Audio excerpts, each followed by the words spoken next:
나에게만 준비된 선물 같아 자그만 모든 게 커져만 가. 혹시 이 노래 아시나요? 멜로망스의 선물이라는 노래입니다. 저는 신규 상장주가 오늘 나에게 큰 수익을 안겨다 줄 선물이 될지 아니면 막상 포장지를 풀고 뜯어봤더니 꽝이라는 게 들어있었을지 이런 생각을 한번 하게 되는데요. 오늘 장 윤재의 초이스 신규 상장 종목에 대해서 이야기를 한번 나눠보도록 하겠습니다. 특수업 효과 업계에서 나홀로 혹자를 내고 있는 M83 오늘 신규 상장이 됐는데요. 오후장에 좀 아쉬운 흐름을 보여줬습니다. M83 이 종목 이름만 들으면 좀 어색하실 수 있을 것 같은데 지금 보이는 대표작들 한번 보고 갈게요. 빈센조와 한산 그리고 스위트홈 그리고 노량까지 정말 엄청난 CG를 보여줬던 기업이다라는 점에서 많은 분들 기대하실 겁니다. 오늘 종가까지 확인해 보고 가도록 하겠습니다.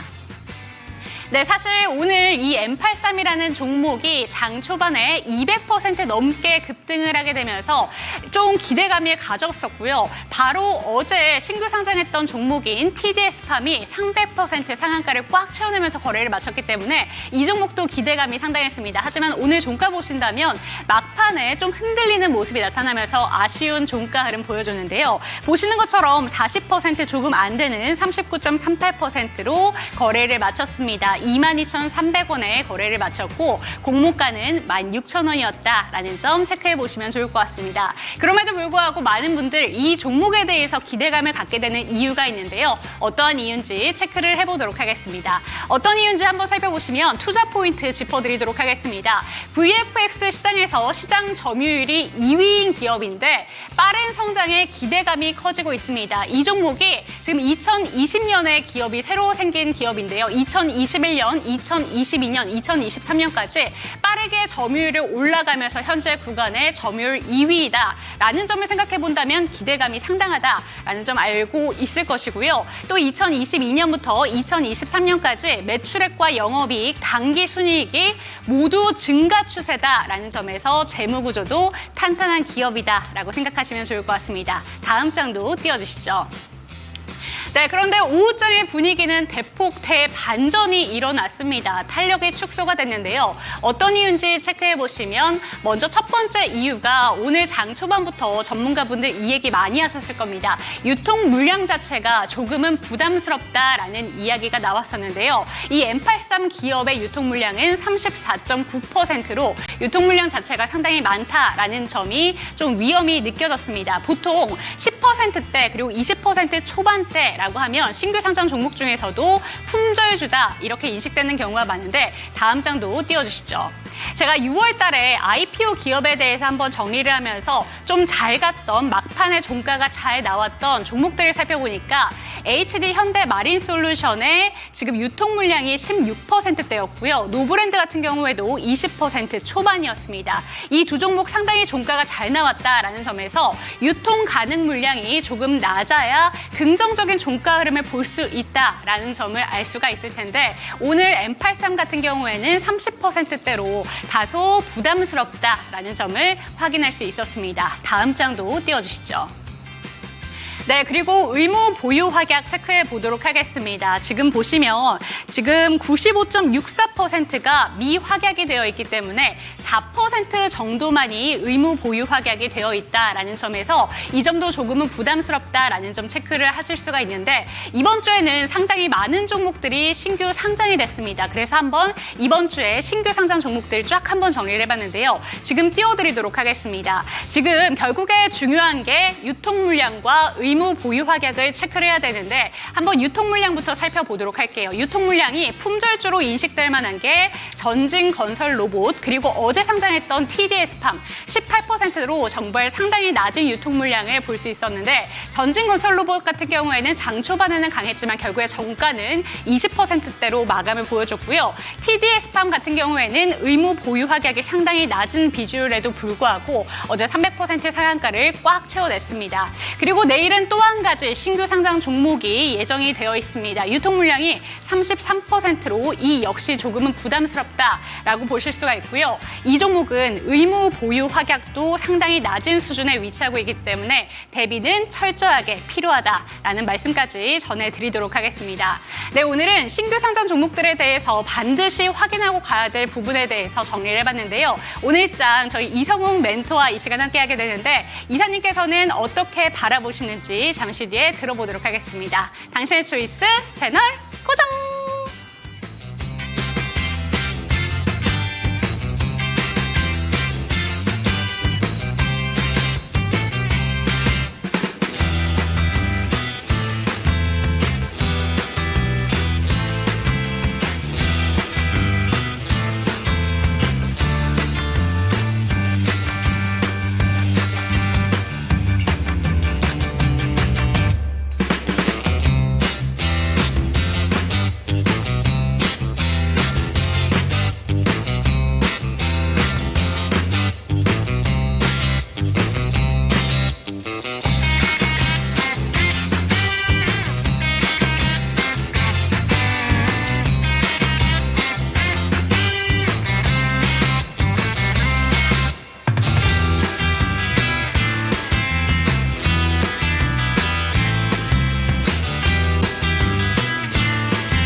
투자는 정답이 없다.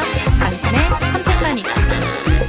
후회 없는 선택을 위한 당신의 초이스.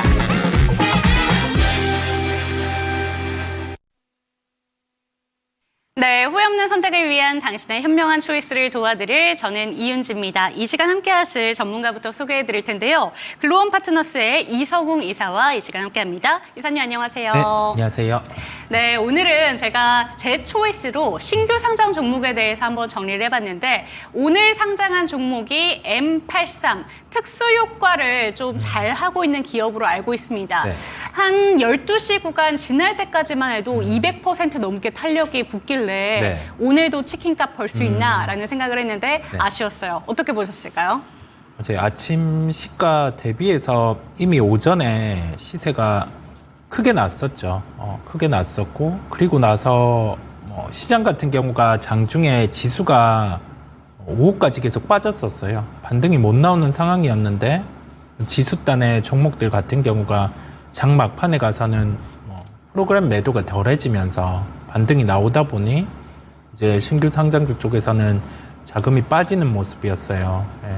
그래서 우리가 신규 상장주는 기준이 시가로 매수할 수 있거나 장중에 매수할 수 있는 쪽은 유통 주식이 적은 쪽을 먼저 초점에 맞추고 그리고 나서 오늘 계속 장중에는 특별한 기준은 없었어요. 그냥 신규 상장을 했다 그거 하나였거든요. 그렇다 보니 우리가 고려할 점은 각자의 기준 안에서 신규 상장주 참여를 할 수도 있는데 이게 약간 갬블적인 요소가 있는 거죠. 네. 기술적인 측면이라든지 그다음에 호가창에 대해서 강도라든지 그런 점을 고려해서 접근할 수밖에 없거든요. 상장 당일은.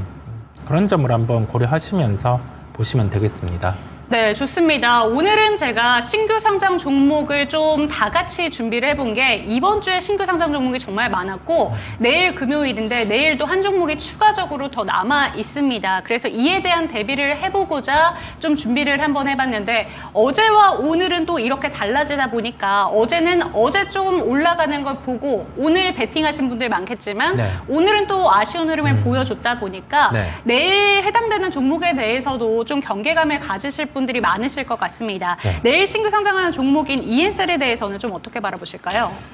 이 또한 기업 내용으로 보면 다 사연들이 있고, 그다음에 신규 상장에 대한 규모로 보면은 각자마다 특성이 있는데, 이게 최근에 요 한 2개 기업 같은 경우는 신규 상장하고 주가가 강했잖아요. 300% 상승한 종목도 있고 하다 보니, 내일 또한 시장에서 지금 뭐 추세, 그다음에 종목들의 펀더멘탈을 안고 흘러가는 강도가 약하다 보니까요. 내일 또한 아마 수급은 들어오겠죠.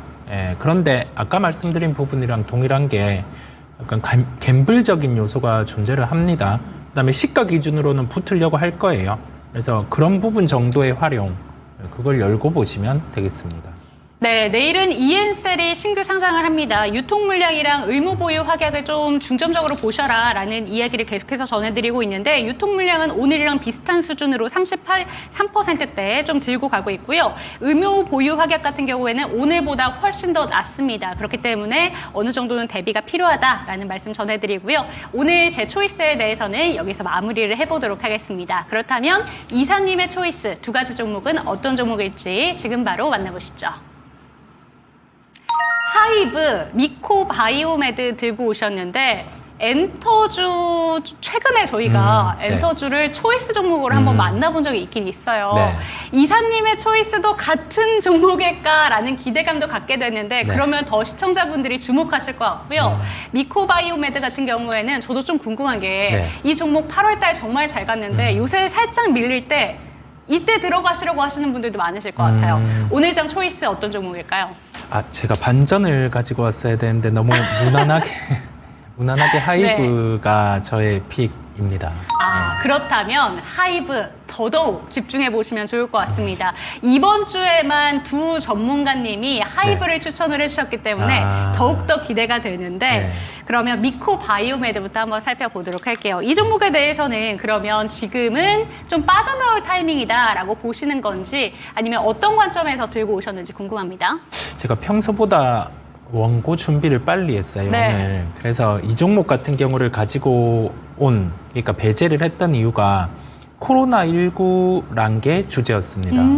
코로나19 같은 경우가 최근에 이렇게 많이 퍼지다 보니 시장에서 우려를 한 게 과거에 이제 리오프닝 같은 경우죠. 그게 진행이 되는 게 더뎌지지 않을까라는 우려가 좀 있는 것 같아요. 그런데 어제였죠. 금감원에서 이 뭐 키트라든지 관련된 종목들 같은 경우에 대해서 시장에 좀 예의주시를 하고 있다라는 점을 공문을 통해서 내비쳤고, 그렇다 보니 오늘 출발 같은 경우는 약했습니다. 저가는 한 20% 정도 주가가 빠지기도 했는데, 오후에 돼서 고가를 돌파하는 흐름이 나타났어요. 시장 자체에 불안감도 있었고, 거래가 여기에서 대규모로 몰리면서 이렇게 상승을 했고, 뭐 저점 대비해서 이제 2배 정도 이상 올랐죠. 거의 3배 근처까지 오른 종목이다 보니까, 그냥 명분으로는 코로나19, 뭐 엠폭스 이게 중복적으로 있었고, 그와 관련해서 특별하게 이게 확 퍼지는 요소라고 할까요? 시장이 강했다라고 하면 이와 관련된 종목들 같은 경우가 시세가 그렇게 강하지는 않았을 텐데, 시장의 불안감까지 더해지면서 좀 강한 면이 있었던 것 같아요. 그런데 뭐 코로나19 같은 경우는 여기에서 중증 환자라든지 그 이상의 좀 데미지가 있다라고 하면 뭐 관련된 종목들에 뭐 피해 볼 수 있는 종목 같은 경우가 약할 수 있겠는데, 그게 아니다 보니까 좀 역발상으로 생각을 해서 저는 미코바이오메드 같은 경우는 이제는 차익 실현에 대한 부분을 놓고 말씀을 드리게 되었습니다. 네, 좋습니다. 오늘 거래량도 상당히 많이 터졌고요. 물론 아랫꼬리도 길게 달린 채 종가를 보여줬기 때문에 이거 다시 가는 건가라는 생각하셨을 수도 있을 것 같습니다. 하지만 지금 현재 시점에서는 차익 실현 관점으로 좀 수익을 좀 극대화하셨으니까 이제는 빠져나와야 된다라는 점 짚어주셨고요. 그렇다면 나머지 코로나 관련된 종목들도 전반적으로 비슷한 의견이실까요? 네, 전반적으로 비슷한 의견이고요. 뭐 직접적으로 종목들 몇 개를 보기도 했는데 이게 지금 돼서 뭐 관련된 종목들을 진입하는 건 자칫 주가의 고점 부근일 수 있다라는 생각입니다. 왜냐하면 우리나라 정부에서도 이제 공식적으로 밝혔거든요. 이게 뭐 확산에 대한 부분이 다음 주에 35만 명 정도도 될 수 있다라고 했다가 또 여기에서 그냥 그 정도는 안 될 수 있고 뭐 관련해서 환자라든지 그런 부분에 대해서 준비를 해놓겠다라는 점을 공식화했기 때문에 여기에서 우리가 또 과거처럼 통제 그런 부분에 대한 가능성은 낮을 것으로 공식적으로 얘기했음에 따라서요. 그렇다 보니까 관련주들은 이제 시세가 좀 둔화될 수 있음을 말씀을 드립니다. 네, 좋습니다. 오늘장 비초이스 종목은 미코바이오메드 들고 오셨고요. 그리고 코로나 관련된 종목들도 대체적으로 비슷한 흐름 가져갈 것이다 라고 이야기해 주셨으니까 들고 계신 분들이라면 이제는 빠져나오실 준비를 해야 된다라는 점 체크해 보셨으면 좋겠습니다. 그러면 오늘 초이스 종목은 하이브입니다. 이번 주 화요일에도 저희가 엔터주 중에서 하이브를 특히나 택했었는데 엔터주 일단 들고 오신 그 관점이 먼저 궁금해지고요, 이사님. 그리고 엔터주 다양한 종목들이 있는데 하이브를 어떤 이유로 가장 많이 좀 눈여겨보시는지 어떤 이유일까요? 그 코로나19를 놓고 생각을 했던 게 만약에 이게 퍼진다라고 하면 하반기에 기대했던 콘서트라든지 그런 부분이 또 한번 지연이 될 수 있다 보니 시장에서는 좀 우려 섞인 부분도 있었죠. 그리고 뭐 지금 최근에 이슈가 있었던 게 뭐 하이브 내부적으로는 BTS 멤버, 그 다음에 뭐 의장 이렇게 다 각자의 이슈가 있었다 보니까 주가 같은 경우는 좀 빠졌었어요. 반등이 나올 시기에 빠졌었는데 여기에서 좀 찝찝하기는 하지만 4분기에 이제 위버스 플랫폼 같은 경우를 수익화한다라고 공식적으로 밝혔습니다. 그러면 한 1,000억 정도의 영업이익이 더해질 수 있고 지금 거래되는 시가총액 같은 경우가 한 7조 3천억 원 정도인데 한 10조 정도? 이 정도까지는 기본적으로 좀 안착할 수 있는 그런 체력이 있다 보니 하이브 같은 경우를 좀 살펴봐야 되지 않을까라는 생각을 했어요. 주제는 그거예요. 주제는 코로나19라는 점이고 코로나19가 확산이 되면 뭐 엔터 업종에게는 당연히 콘서트를 열지 못하다 보니까 부정적인 면이 있는데 그게 이제 아니라는 점이죠. 그래서 우리가 코로나19 관련주를 시세가 난 걸 접근하기보다 반대로 코로나19로 인해서 좀 피해를 볼 수 있는 쪽 같은 경우를 역발상으로 접근하는 게 낫다라는 점으로 하이브를 말씀드리게 되었습니다. 네, 그런데 오늘 엔터주들의 주가를 한번 종가 기준으로 보니까요. 하이브가 가장 큰 기획사들 중심적으로 봤을 때 4%대로 가장 크게 올랐고요. SM과 카카오, JYP 엔터테인먼트, 큐브엔터까지 그리고 YG 엔터테인먼트까지 일제히 올랐습니다. 엔터주 이제 다시 한번 반등을 기대해봐도 되는 건가라는 질문을 드리고 싶은데 하이브가 작년으로 한번 되돌아가 보면 이때쯤에 8월 달쯤에 진짜 고점 찍었었거든요. 그런데 1년 사이에 아무래도 뭐 노이즈도 많이 있었지만 다시 한번 그때 과거의 영향을 찾을 수 있는 건지 아니면 어느 정도만 좀 수익 실현을 할 수 있다라고 보시는 건지 어떤 관점이실까요? 우리가 엔터사들 같은 경우는 누구나 알고 있는 부분이 라인업들이 음원을 발표하고 콘서트를 열고 그 부분의 수익이에요. 그렇다 보니까 뭐 여기에서 성장이 더 될 수 있을까라는 의문이 계속 존재를 합니다. 그런데 하이브는 좀 다를 수 있는 부분이 위버스 플랫폼의 수익화를 진행하지 않았다라고 하면 그저 그렇게 주가는 또 흘러갔을 거예요. BTS 컴백하는 뭐 그 시기 때 이제 라인업 같은 경우가 활동하면 올해 부재됐었던 실적이 음원과 콘서트로 내년에 붙을 수 있다 보니까 그 부분을 계산해서 주가를 뭐 올려놓거나 했을 텐데 위버스 플랫폼은 또 다른 측면이다 보니까요. 그러니까 일반적으로 라인업들이 활동하고 음원 발표하고 콘서트 열고 그 외에 이제 신사업 같은 경우가 수익이 나는 신사업이 더해질 수 있다 보니까 JYP 엔터나 SM도 좋지만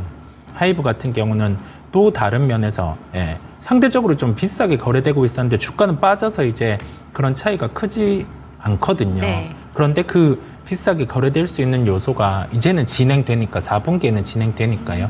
그 다음에 음원을 발표하고 일반적인 콘서트 투어 외에 이제 돔 투어를 돌 수 있냐라는 게 관건인데 뉴진스가 이번에 도쿄 돔 투어에서 보여줬죠. 여기에서 거둘 수 있는 수익이 한 번 콘서트로 한 30억 이상은 기본으로 거둘 수 있구나라는 점을 보여줬기 때문에 다른 엔터사들의 라인업도 뭐 상당히 출중하지만 하이브가 그런 면에서는 확실히 차별화되어 있다라는 생각을 할 수가 있겠습니다. 네, 콘서트 부분에서 이번에 뉴진스의 도쿄 돔 투어까지 이야기를 해주셨는데 그렇다면 저희 차트 한번 보면서 관심 가지실 분들 많으실 것 같습니다. 지금이 거의 저점 구간이기 때문에 오늘 시원한 반등이 나와도 여전히 매력적인 주가 흐름이다라는 점 확인하실 수가 있을 것 같은데 지금 관심을 갖고 내일이라도 좀 들어가실 분들을 위해서 어느 정도 목표가 갈 수 있을까요?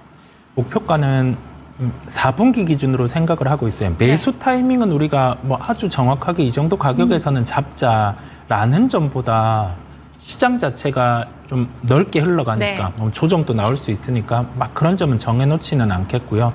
시가총액 같은 경우가 아까 말씀드린 부분 한 10조 정도의 목표로는 갈 수 있다 보니까요. 여기에 전제 조건은 위버스 플랫폼 같은 경우의 수익화가 원활하게 이루어질 때라는 점이고요. 그게 이루어진다라고 하면 한 30% 이상의 상승 여력 시가총액 10조를 안착하니까요. 그 부분은 존재한다라는 점에서 목표가는 한 23만 원 이 정도를 1차 타겟으로 하고 진입을 할 수가 있겠습니다. 네, 23만 원 정도를 목표가로 제시해 주셨으니까요. 하이브 좀 관심 있게 보시면 좋을 것 같고요. 제가 전체적인 업계에 대해서도 한번 질문을 드리고 싶은 게 차트를 제가 쭉 지금 봤어요. 네. 하이브, YG 엔터테인먼트, SM 다 작년 8월과 지금 8월에 주가가 네, 그냥 우하향이에요. 네네. 이렇게 내리꽂을 수가 있나 싶을 네. 정도로 쭉 밀려 내려오기만 하는데 네. 하반기에는 그러면 이렇게 내려왔으니까 다 같이 좀 올라갈 수 있는 흐름을 기대해봐도 되는 건지 아니면 이 종목만 조금 다르게 가져가야 되는 건지. 조금 다르다라는 네. 생각을 하는 게 아까 말씀드린 부분이에요. 라인업들은 그대로입니다. 네. 뭐 JYP의 스트레이키즈 또한 월드 뭐 돔 투어를 돌 수 있고 SM의 뭐 에스파 그다음에 뭐 그런 쪽 다 월드 투어를 돌 수 있는 그런 여력들을 갖고 있어요. 인기도 많고 충분히 수익을 거둘 수 있고 그런데 시장에서는 그 부분은 알고 있는 거죠. 음원 발표했을 때 뭐 판매되는 부분, 콘서트 여는 부분 그러면 SM, JYP 이런 쪽들 또한 뭐 플랫폼 외에 만약에 시장 하나를 더 개척한다라고 해요. 뭐 미국 진출을 했어요. 그러면서 거기에서 활동을 해서 수익을 거두는 걸 보여줄 때 그러면 주가는 달라질 수 있을 거라 보이거든요. 즉 결론은 뭐냐라고 하면 지금의 사업과 동일하게 사업을 한다라고 하면 주가는 상승폭은 크지 않을 것으로 생각이 들고요. 하이브 같은 경우에 다른 점은 위버스 플랫폼의 수익화라는 점이에요. 원래 활동하는 그 엔터사의 그 사업 외에 이제 신사업이 더해졌다라는 점이거든요. 그래서 조금은 더 다르게 본다라는 점이고 그다음에 YG는 또 조금은 다를 수 있는 게 아예 기대감이 없다 보니까요. 아예 다 빠져 있다 보니 네. 그런데 연말 갔을 때 2NE1 활동하고 내년에 이제 블랙핑크 같은 경우 뭐 콘서트는 다시 좀 활동을 할 수 있다 보니까 그런 활동을 보여주면 주가는 여기에서 좀 반등이 나온다라는 생각을 하고 있습니다. 네, 엔터업종 전반적인 이야기도 함께 체크를 해봤습니다. 저희 채팅방에 이성호 이사님도 등장을 하셨는데 채팅방 분위기를 한번 읽고 오니까 고고식님께서 질문 한 가지를 네. 해주셨습니다. 오늘 예스24가 엄청 잘 간 게 피프티 효과 때문인데 신규로 만들어져서 예전 피프티 인기 같지는 않을 것 같다라는 질문을 주셨습니다. 그래서 살펴보니까 소니뮤직이랑 글로벌 계약 체결을 했다라는 소식이 좀 영향을 끼친 것 같아요. 네. 이에 대해서는 좀 어떻게 바라보실까요? 이게 좀 까다로운 면이 있는 게 뭐 예전에 처음에 이렇게 그 구성이 되었다가 좀 분쟁이 있었잖아요. 분쟁이 있다가 좀 진행이 되는 부분이다 보니까 이런 거는 좀 막 판단하기가 힘들 것 같아요. 예, 이벤트가 진행됨에 따라서 주가 같은 경우가 변할 수 있고 원래 본업이 아닌 부분이 있다가 이제 좀 진행을 하는 게 있다 보니까요. 약간 좀 주가의 변동성도 커질 수가 있거든요. 예, 그래서 저는 좀 깔끔한 쪽, 잘 아는 쪽 그런 쪽으로 해서 일반 엔터 쪽을 보는 게 낫다라는 생각이 듭니다. 네, 좋습니다. 질문에 대한 해답까지 들어봤으니까 참고가 되셨으면 좋겠습니다. 오늘 장 초이스 종목은 하이브 살펴봤습니다.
네, 이번에는 실시간 진단 타임으로 가보도록 하겠습니다. 참여하시는 방법부터 안내 도와드릴게요. 02-325-8100번으로 종목명, 매수가 비중 알려주시면 저희가 친절하게 고민 해결 도와드리도록 하겠습니다. 신규 매수 관점에 대해서도 질문 받고 있으니까요. 전화벨도 많이 올려주시고 채팅방도 열려있다는 점 잊지 말아주시기 바랍니다. 첫 번째 종목 가보도록 하겠습니다. 오늘 참 슬픈 종목이죠. 캐로로님의 종목이고요. 이오플로우 체크해 보도록 하겠습니다. 13,100원에 비중 10% 들고 계신데 특허 소송 전 진짜 뭔데요. 주가 어떻게 해야 될지 대책 좀 세워주세요라는 소식이 지금 들려와 있습니다. 800억대 유상증자 소식이 들려오면서 어제 시간의 거래에서 하한가, 오늘 장 초반부터 하한가로 지금 마감을 보여줬고 또 인슐렛이랑 유럽에서도 특허 소송전에 대해서 지금 이야기를 해주시고 계신 것 같은데 들고 계신 분들 꽤 되실 것 같아요. 이 종목 어떻게 좀 해봐야 될까요? 이 종목이 소송과 관련된 부분이 미국 쪽에서 네. 특허와 관련해서 이어졌었어요. 그런데 최근에 기사화가 되고 판결에 대한 진행은 이어플로우가 이제 판매할 수 있게 되었다라는 소식이 있었고, 그러면서 주가가 8월 19일에 거의 상한가 정도까지 도달을 했었어요. 그리고 나서 원래 이어플로우를 인수해 가려고 했던 메드트로닉이라는 기업이 인력 공고를 했었고, 인력 공고에 대한 내용이 개연성을 봤을 때 이오플로우를 인수해 갈 수 있다라는 점을 해석을 했다 보니 주가 같은 경우는 다시금 13,000원대 후반 그 정도까지 반등이 나타났었어요. 네. 8월 21일이었죠. 어제입니다. 어제. 근데 이게 원래는 상승을 강화가 해야 되는 재료고 주가가 강했어야 되는데 그러지 못했단 말이죠. 시장 안에서는 차익 실현이 나타나서 제가 생각을 했던 건, 저도 이 종목을 보고 있었거든요. 제가 생각을 했던 게 왜 주가는 상승해야 될 구간에서 못 오르는 걸까? 근데 아니나 다를까? 이런 증자와 관련된 그쵸. 부분을 발표를 한 거예요. 근데 증자에 대한 내용의 질이 좋지 않은 게 이렇게 내용을 살펴보면 주요사항 보고서를 열어서 보면 다 알고 계실 거예요. 아마 증자에 대한 내용은 보셨다 보니까 이게 시설 자금에 투자를 하면 이건 괜찮아요. 왜냐하면 자금에 대해서 내부적인 자금이 없을 때 시설에 대한 투자를 해서 우리가 매출처가 있다라고 하면 이거는 합리적인 유상증자다 보니까 주주 배정 유상증자를 하더라도 그 희석분만큼 주가는 빠지고 그리고 나서 반등이 나와요. 왜냐하면 미래의 사업에 대한 본 사업에 대한 진행 부분 같은 경우에 네. 방향이 명확하니까요. 그런데 그 유상증자에 대한 자금의 대부분이 운영자금 부분과 채무상환 자금이에요. 그러면 여기에서 해석할 수 있는 게 회사 내부로 돈이 없구나라는 점. 근데 제약바이오사들 같은 경우는 연구개발비 같은 경우가 계속 들어가다 보니까 자금이 없다는 건 일반적인 인식이다 보니까 충분히 뭐 할 수 있어요. 이 부분까지도 되는데 뭐 채무상환 부분 같은 경우까지 우리가 이렇게 진행이 됐다라는 점은 뭐냐면 이오플로우는 인수를 해갈 수 있는 주체가 있었잖아요. 그런데 운영자금과 채무상환 자금 용도로 증자를 한다는 건 가깝게 인수는 이루어지지 않는다. 예, 라고 해석을 할 수 있어요. 그렇다 보니 오늘은 주가가 예전 발행가가 9,040원이었어요. 네. 주가 희석까지 감안하면 현재 이 정도 가격까지는 하락을 안 했어야 되죠. 이론적으로. 그런데 하락을 했거든요. 하락을 했고 여기에서 추가 하락 부분도 열어둬요. 이게 왜 그렇냐라고 하면은 이 주가죠. 10,000원대 주가 같은 경우가 의미했던 바는 사업에 대한 부분의 매출 정상화, 그 다음에 메드트로닉으로의 피인수 가능성까지 내포된 주가인데요. 네. 그게 아니다 보니까 저는 뭐 내일이라도 매도에 대한 대응 부분을 네. 열어둡니다. 왜냐하면 지금 유상증자를 했을 때 원래는 희석되는 부분만큼 주가는 빠졌다가 그 이상은 빠지지는 않거든요. 펩트론 같은 경우가 그쵸. 그 케이스거든요. 근데 상식이 안 통하는 주가 흐름이 나타났고 그 이후에 진행 같은 경우도 불확실성이거든요. 과연 이게 어떻게 진행될지가 물음표다 보니까 이런 경우에는 네, 좀 매도에 대한 대응 부분 뼈 아프죠. 맞아요. 이게 손실이 나면 되게 아프고 이 정도 손실을 확정 짓기에도 되게 힘들고 한데 그 기분을 저도 알아요. 아는데 불확실성 같은 경우를 내포하고 있을 때 같은 경우는 손실을 확정 짓는 대응이 저는 더 낫다라는 생각을 합니다. 네, 그러면 지금 손실을 확정을 차라리 짓자 네. 유상증자를 하더라도 이번 주에 펩트론과는 그 성격이 다르다라는 점을 짚어주셨는데 이오플로우에 대해서 지금 내용을 올려주신 게 소송 관련해서 질문을 주셨었는데 네. 사실 작년 2022년부터 차트를 쭉 한번 살펴봤을 때 이 종목의 주가 엄청 올랐다가 소송 이슈 터지면서 네. 주가가 폭락을 했다가 다시 그래도 중간 정도로는 차트가 올라와 있잖아요. 이번에 떨어지더라도 다시 조금 시간이 지나면 반등할 수 있는 여력 자체는 조금 시간이 오래 걸린다라고 보시는 건지 이에 대해서는 어떻게 보실까요, 이사님? 기술력은 있는 건 명확하죠. 뭐 인슐린 펌프 같은 경우에 기술력이 있는 건 명확한데 소송에 대한 부분은 또 불확실성이다 보니까요. 또 지적재산권과 관련된 침해 네. 그게 또 제기가 됐고 하다 보니 법적인 대응은 할 거고 뭐 미국 사례와 유사하게 또 흘러갈 수는 있는데 또 한 번 이 주가에 대한 고난을 겪어야 그쵸. 되거든요. 그 다음에 아까 매수하신 단가를 보니까 가격 같은 경우가 지금 가격대에서 약간 위 13,100원 정도셨거든요. 네. 증자 전에 매수를 하신 것 같아요.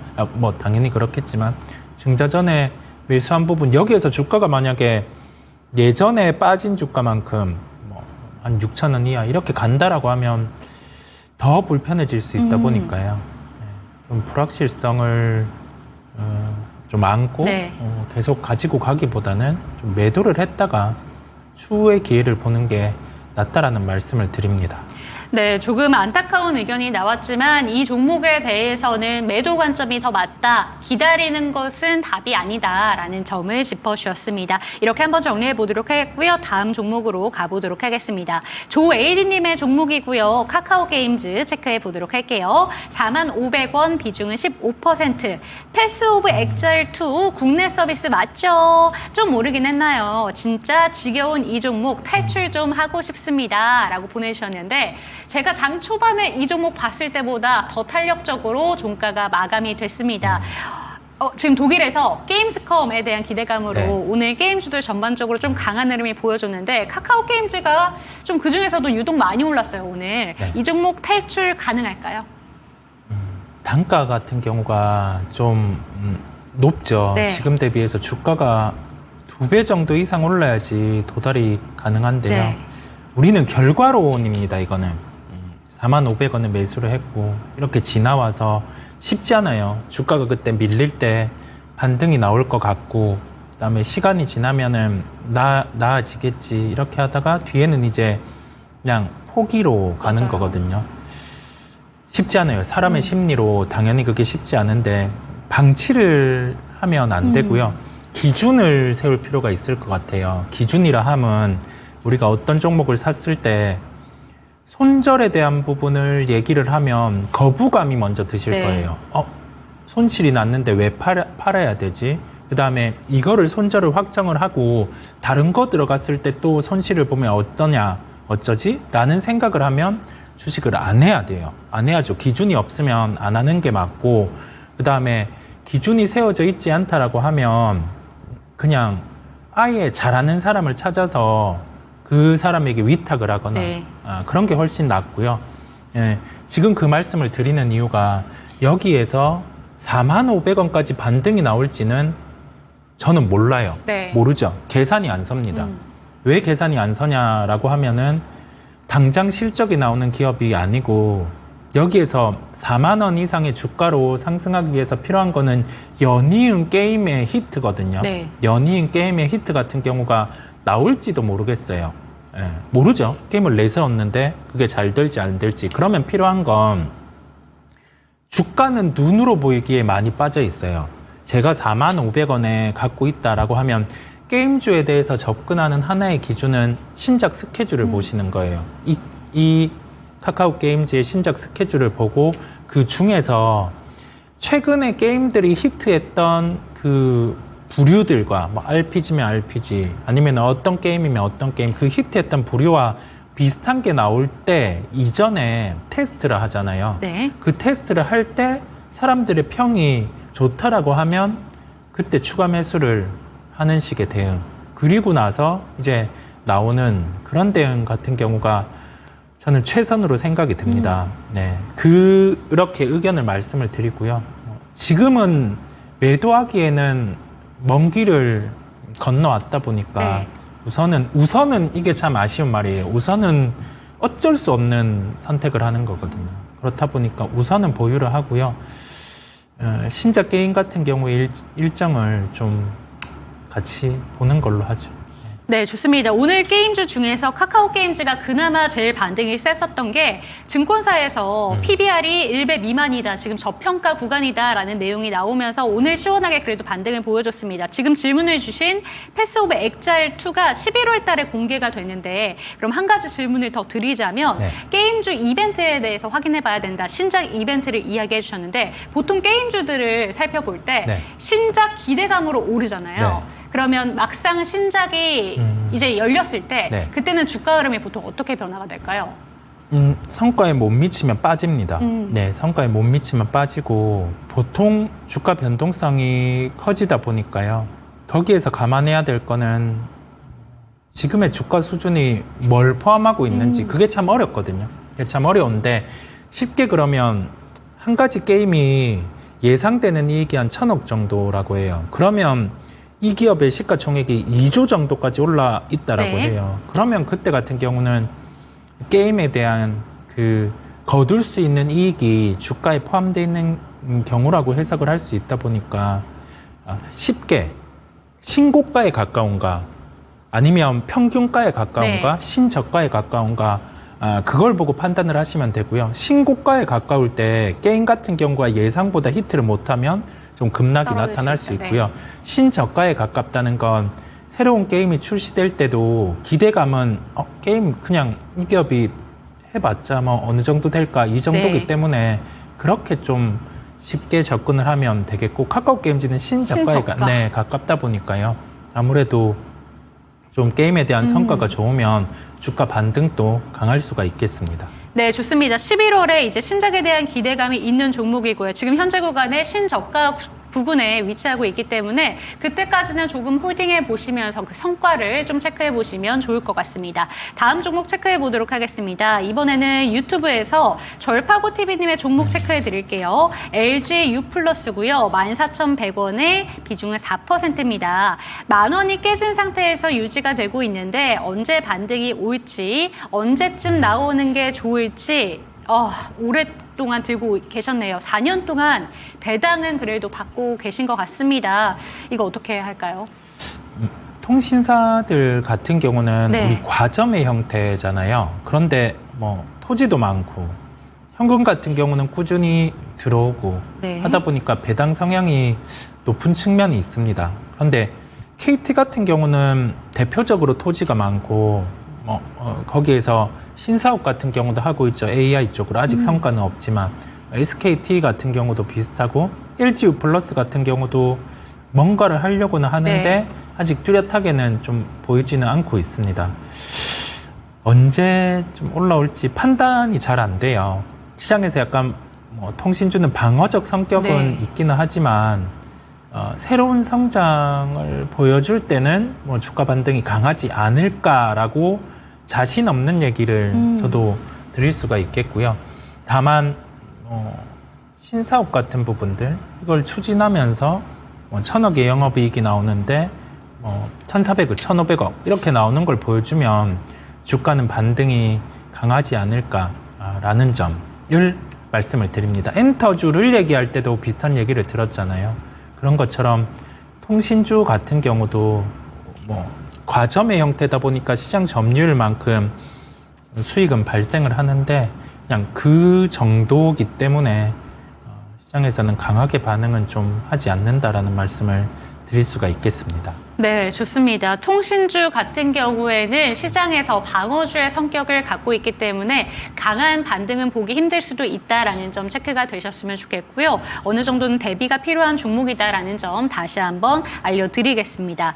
다음 종목은요. 오늘 장 초반과 분위기가 180% 달라진 종가를 보여주는 종목으로 가보도록 하겠습니다. 김은자님의 종목이고요.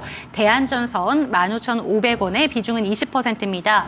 추가 매수를 해야 되는 건지 많이 힘드네요 라고 보내주셨는데 어제 전선 관련된 종목들 시간의 거래에서 상한가 간 재롱전기도 있었고요. 네네네. 급등 종목들이 되게 많았고 대한전선 어제 시간의 거래에서 8%대 반등이었습니다. 네. 장 초반까지만 해도 강했는데 11시 구간부터 갑자기 밀리더니 막판에 우수수 내려왔습니다. 이 종목 어떻게 대비를 해야 될까요? 바뀐 건 없죠. 바뀐 건 없는 게 AI 그다음에 서버 네. 이런 쪽 그다음에 변압기, 전선 이런 쪽 같은 경우는 크게 바뀐 게 없이 실적은 예상대로 잘 나올 거고 그런데 주가는 빠졌어요. 이게 왜냐면 시장 자체의 불확실성도 존재를 하고요. 그다음에 이 전선주가 좋았고 변압기가 좋았던 게 AI 투자 같은 경우가 늘어나면서 우리가 생각하는 사이클, 전선에 대한 사이클 이런 게 수요가 되게 크구나 라는 점에서 주가는 올라갔어요. 그러면서 이익 대비해서 시가총액을 도출할 때 멀티플이라고 하죠. 그게 이 사이클이 좋으니 작년에 예년에 좋았던 수준으로 이만큼을 부여하고 있다가 그리고 보니까 시장이 불안한 건데 그 와중에 또 중점적으로 얘기를 한 게 AI 투자는 많은데 언제 수익화가 될까요? 라는 점이 물음표로 내비쳐졌고 그렇다 보니까 엔비디아도 주가의 조정이 나타났고 그다음에 반도체주들 같은 경우도 주가의 조정이 나타났고 서버 관련된 종목도 주가의 조정이 나타났어요. 수요에 대한 부분에 물음표가 들어가기 시작을 했다라는 점이거든요. 그렇다 보니까 여기에서는 반등에 대한 부분은 기다려요. 반등에 대한 부분은 기다리는데 우리가 기준 손절을 단행할 가격대 같은 경우를 좀 정하고 접근할 필요가 있겠고요. 보통 저는 매수한 단가에 15% 정도 종목이 하락한다라고 하면 그때는 손절을 해요. 자, 15%가 왠지 궁금하실 거잖아요. 네. 우리가 1%의 손실을 봤을 때 만회하는 그 원금에 대비해서 만회, 그러니까 원금으로 돌아갈 수 있는 비율 같은 경우는 1%를 기준으로 하면은 거의 비례해서 만회하면 돼요. 그런데 15% 이상 20% 가면 이제 1.5배, 2배 이런 식으로 늘어나거든요. 계좌에서 10에서 8로 줄어들었다라고 하면 이게 20%가 준 거잖아요. 근데 8에서 10으로 돌아가려고 하면은 20% 이상 수익 그 이상을 봐야 되다 보니까 15% 기준으로 보는데, 그러면 단가 기준으로 15% 같은 경우는 거의 지금 가격 같은 경우는 15% 이상이 넘으셨을 거거든요. 그래서 좀 여기에서는 추가 매수에 대한 부분보다 오늘 주가처럼 반등이 나올 때는 줄여주는 대응 부분요. 네. 줄여주는 대응 부분을 좀 열어서 말씀을 드립니다. 네, 좋습니다. 전선 종목에 대해서는 반등이 나올 때 비중을 줄여봐야 된다라는 점 짚어주셨는데, 그러면 조금 더 지금 너무 많이 고민이 되실 것 같아서 일단 추가 매수는 아닙니다. 이 종목 다시 어느 정도 기대해봐도 될지 한 번만 더 짚어주실 수 있을까요? 어느 정도의 기대라고 하면 막 기술적인 측면을 대입하고 싶지는 않아요. 그런 점보다 우리 주가의 조정이 나온 전제 조건이 해소될 때, 그거는 AI 쪽 같은 경우가 뭐 수익을 나는 걸 보여줄 때겠죠. 그러면 가깝게 어떤 요소가 있냐라고 엔비디아? 하면 엔비디아 실적도 있겠고요. 애플의 아이폰 신작이 나와서 이게 예상치보다 잘 팔리는 걸 보여줄 때, 보여줄 때인데 그 시기가 뭐 9월, 10월 이 정도다 보니까 그렇게 그걸 보고 그러면 이제 AI 쪽 같은 경우가 돈을 벌어주구나 라는 인식을 할 수가 있는데요. 막연하죠. 왜 내가 전선주를 샀는데 AI 쪽 같은 경우가 잘 되는 것까지 간접적으로 기대해야 되냐. 네. 그런 건데 지금 상황이 그러네요. 네, 그래서 좀 어려운 시장이 계속 연출이 되고 있는 것으로 보입니다. 네, 분위기가 해소가 될 만한 좀 모멘텀이 필요하다라는 점 짚어주셨고요. 먼저 이사님께서 중요하게 보시는 것은 아이폰이 새롭게 또 나오게 된다면 그것을 어떻게 판매가 되고 있는가, 이 부분 눈여겨보셔야 된다라는 점 짚어주셨고, 28일에 또 엔비디아의 실적 발표도 있고요. 28일에 전력망 확충법 국회 통과에 대한 기대감도 있기 때문에 그때 한번 분위기 체크해 보시면 좋을 것 같습니다. 네, 다음 종목 체크해 보도록 할게요. 해피아이님의 종목입니다. 올릭스고요. 14,500원, 비중은 10%입니다. 매수가까지 갈 수 있을지 궁금합니다. 저희 질문이 대다수가 수익 극대화가 아니고 요새 분위기 보면은 매수가까지는 그래도 도달이 가능한지 이런 질문이 많아요. 네. 이 종목은 좀 어떻게 보실까요? 기회를 줄 때 나오는 걸로 네. 하고요. 이게 우리가 저도 어렵고 누구나 다 주식을 하면서 어려운데 손절에 대한 두려움이 없어야 되고, 그 다음에 그 매수가까지 도달을 한다라는 생각보다 내가 종목을 가지고 있으면서 언제 매도를 해야 될지, 예, 그런 고민을 많이 할 수 있는 시기가 되었으면 좋겠어요. 워낙 시장이 어렵다 보니까. 그런데 이 종목도 뭐 어떤 요소를 갖고 있고 여기에서 뭐 주가가 반등이 나올 수 있고 크게 중요하지 않아요. 한번 크게 깨졌다가 주가가 이렇게 반등이 나온 상황이거든요. 이 종목 또한 증자라든지 기타 자금 조달의 이슈가 있을 수 있죠. 충분히 그럴 수 있는 상황이고, 한번 그런 요소를 안고 밀린 거다 보니까 반등 나왔을 때 이런 종목은 매도를 해주는 걸로 하고 대응하시는 게 낫겠습니다. 네, 반등 나왔을 때 매도를 해보자라는 점 질문을 주셨고, 저희 한 종목만 더 가볼게요. 무훈님의 종목이고요. 이 종목이 이번 주 내내 좀 질문을 주셔서 제가 이사님 조금 힘드시겠지만 한 괜찮아요. 종목만 더 가볼게요. 네. 마녀공장이고요. 24,812원, 그리고 15% 더 이상 추가 매수도 못하는데 손절해야 될지 언제까지 기다릴까요? 라는 질문을 보내주셨습니다. 이 종목만 가보도록 할게요. 이 종목 좀 아쉬워요. 실적도 괜찮고 한데 보통 우리가 기업에 대한 이상은 없어요. 그 다음에 해외에서 잘 팔리죠. 잘 팔리고 하는 상황 안에서 워렌 버핏이 울타뷰티를 투자해서 그러면서 그 안에 제품도 들어가 있고 해서 좋은 실적들을 안고 주가는 25,000원대까지 반등이 나왔다가 시장 영향으로 좀 밀렸거든요. 그러면 우리는 수익에 대한 극대화는 열어두되 손절에 대한 부분은 좀 잡아놓을 필요가 있을 것 같아요. 그게 뭐 가격적으로는 2만 원 이런 가격대가 깨진다라고 하면 시간이 조금은 더 걸릴 수 있다 보니까 그걸 감안해서 보시고요. 화장품 같은 경우에 뭐 실적에 대한 부분이 이번 분기에서 끝이다 그런 것보다 시장 자체가 좀 연속성이 많이 떨어지다 보니까 해당 종목 같은 경우는 개인적으로도 좀 관심은 갖고 있어요. 관심은 갖고 있고 실적도 나쁘지 않았다 보니까 2만 원의 손절가는 삼아 두시고요. 그리고 나서 좀 방향성을 좀 보시면 되겠습니다. 네, 마녀공장 아직 손절할 타이밍 아닌 것 같습니다. 이사님 개인적으로도 이 종목 눈여겨보고 계시고 지금 실적도 탄탄한 화장품 종목이다 보니까 이 종목 조금 더 홀딩해 보시길 바라겠습니다. 내일장 초이스 전략까지 한번 짚어보도록 할게요. 오늘 이벤트가 있죠. 네. 어떤 부분 지켜보면 좋을까요?